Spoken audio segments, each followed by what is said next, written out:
Hey guys, আসসালামু আলাইকুম। সবাই কেমন আছেন? আলহামদুলিল্লাহ, আমরা সবাই অনেক ভালো আছি আপনাদের দোয়ায়।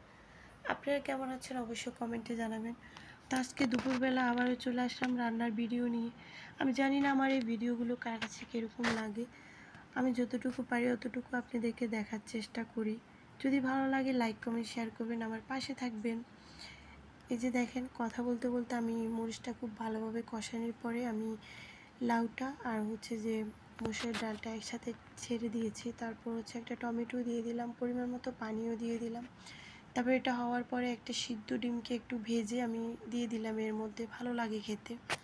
তো এই যে চলেন, এটাও হয়ে গেছে। অন্যদিকে আমি আরেকটা রান্না করব, সেটা হচ্ছে বড় মাথার কান, আর ওই মাথাগুলোর কান আর একটু মাথা দিয়ে আমি মরিচ করব।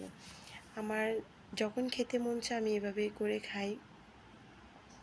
আসলে মা বাবার পরে যদি কেউ আপন হয় সেটা হচ্ছে স্বামী। কেন বললাম জানেন? কারণ আমি যখনই যেটা বলি সাথে সাথে আপনাদের ভাই আমার জন্য নিয়ে আসে। আমি অনেক লাকি মনে করি, আলহামদুলিল্লাহ। তো গতকালকে এত বড় মাছ নিয়ে আসছে, তো ওই মাছের মাথাগুলো অনেক বড়। তো আমি মাছের মাথার কানগুলো আছে না, ওগুলো আমি ফেলে দিই নাই। আমার কাছে ভালো লাগলো যে আমি মাছের মাথাগুলো সুন্দর করে মরিচ করে ফেলবো। তো এদিকে বসাই দিলাম, ওটা হতে থাক। তারপরে এদিকে একটু আলু আর সিম ভাজি করলাম। আপনাদের ভাইয়া অনেক পছন্দ করে এই সিম আর আলু ভাজিটা। এদিকে দেখেন, আমার এটাও হয়ে গেছে, ভাজিটাও হয়ে গেছে আমার।